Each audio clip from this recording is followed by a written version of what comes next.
Travaux à Yabroud pour le retour à la vie normale.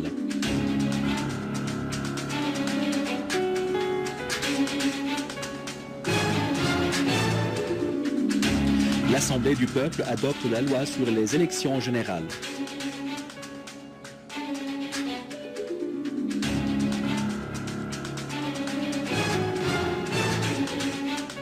La Crimée déclare son indépendance de l'Ukraine et réclame le rattachement à la Russie.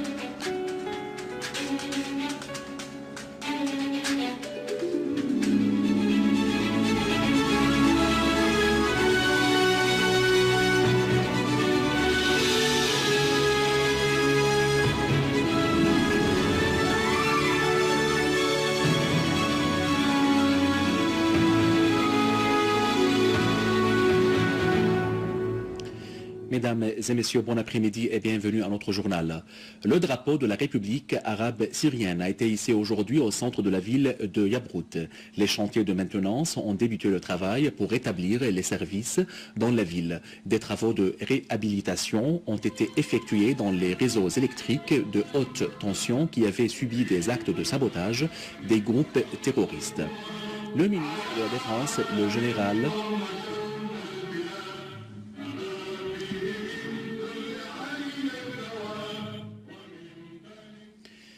Pour sa part, le ministre de la Défense, le général Fahd Jassim Al-Frej, commandant en chef adjoint de l'armée et des forces armées, accompagné de nombre d'officiers du commandement général, a fait une tournée à Yabrout. Le général Frej a écouté des commandants sur le terrain un aperçu exhaustif sur le plan militaire qu'avaient exécuté des unités de l'armée arabe syrienne pour traquer les terroristes à Yabrout et à sa périphérie, tout en mettant en exergue le moral des soldats de l'armée arabe syrienne dans la défense de la patrie et du citoyen. Le général Frej a assuré que la Syrie et son peuple célébreront prochainement la grande victoire.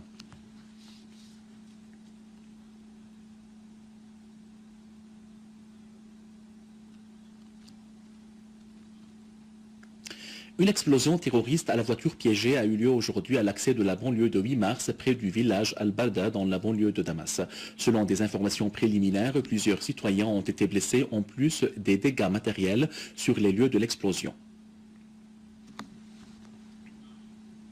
Une source au commandement de la police a indiqué qu'un citoyen était tombé en martyr alors que 2 autres ont été blessés dans une attaque terroriste à un obus de mortier contre le tunnel de Zomayad à Damas.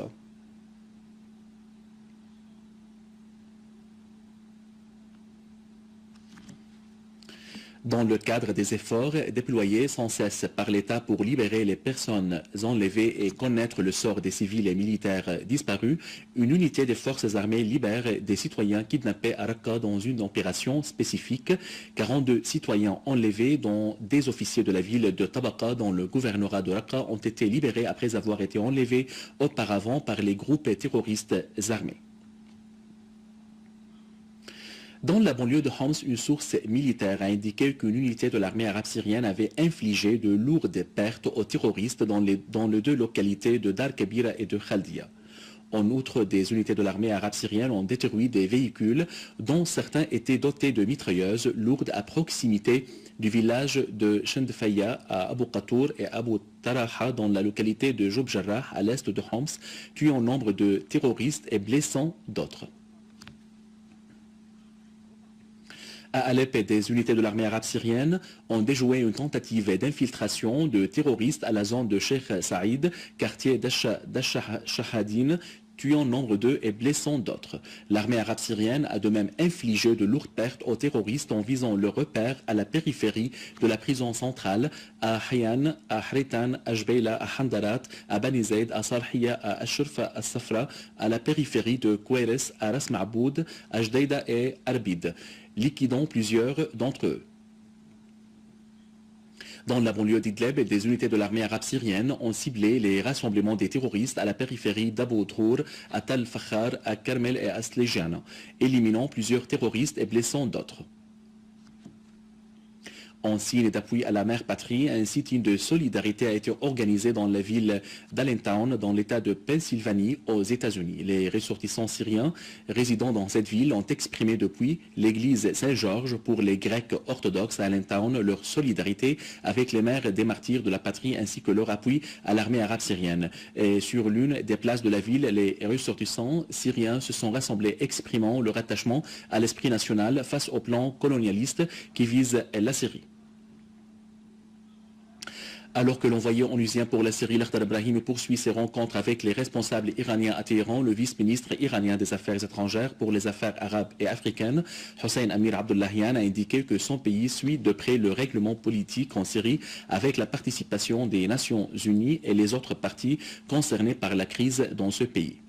Abdollahian a fait savoir que le règlement de la crise en Syrie est politique et que les Nations Unies peuvent jouer un rôle influent dans ce sens. Il a souligné que Téhéran formule 4 points pour les examiner avec Brahimi dans le but de les soumettre ensuite aux parties concernées par la crise. Il a ajouté que l'initiative iranienne se base sur le règlement politique de la crise et insiste sur la souveraineté nationale syrienne ainsi que sur l'opinion du peuple syrien via des élections démocratiques.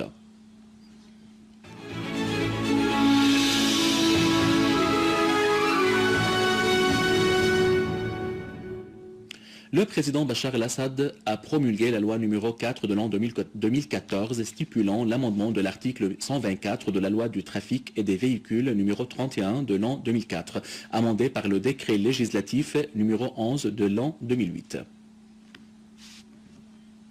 Le Conseil du peuple a achevé dans la session qu'il a tenue ce matin sous la présidence du président du Conseil Mohamed Jihad al-Laham la discussion et l'entérinement du projet de loi sur les élections générales.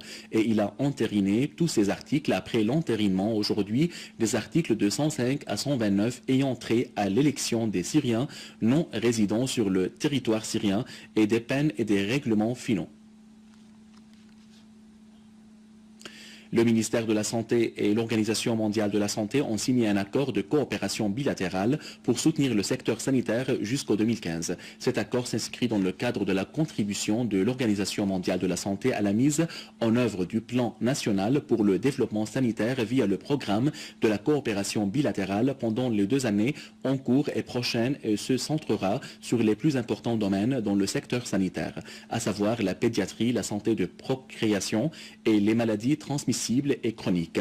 A signalé que l'OMS octroie tout appui technique au ministère de la Santé pour sauvegarder la santé publique et stabiliser la sécurité sanitaire. L'armée libanaise a réussi à faire exploser une voiture piégée sur une route secondaire entre les régions de Ras Balbak et Al-Faka. Selon l'Agence nationale libanaise de l'information, les soldats de l'armée libanaise ont fait exploser la voiture de type Jeep Cherokee bourrée d'explosifs en la visant par une roquette après son encerclement et la fuite de ceux qui étaient à bord. À son tour, la chaîne Al-Manar a indiqué que la personne qui conduisait la voiture l'a cachée dans un des vergers entre les 2 régions Ras Balbak et Al-Faka, en prélude à la faire entrer dans une des régions. Or, les services de sécurité ont repéré la voiture et ils l'ont fait exploser, faisant éviter à la région une nouvelle catastrophe quelques heures après l'explosion d'une voiture piégée dans la Bekaa.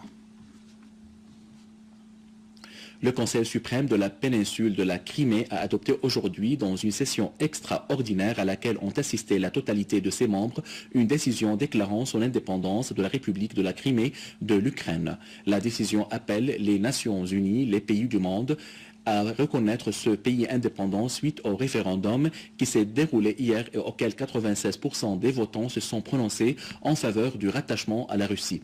Le président américain Barack Obama et l'Union européenne ont estimé que ce référendum est illégitime et entrave la stabilité, menaçant la Russie davantage de sanctions au lendemain de la réunion des ministres des Affaires étrangères de l'Union européenne à Bruxelles, oubliant leur appui flagrant à l'extrême droite qui est arrivée au pouvoir par un coup d'État.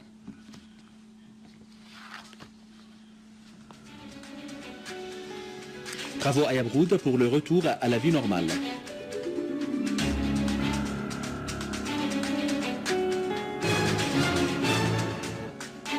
L'Assemblée du peuple adopte la loi sur les élections générales.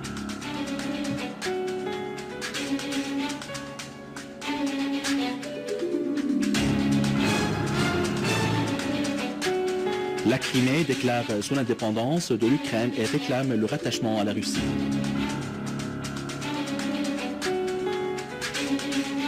Mesdames et messieurs, c'était notre journal d'aujourd'hui. Merci de l'avoir suivi et au revoir.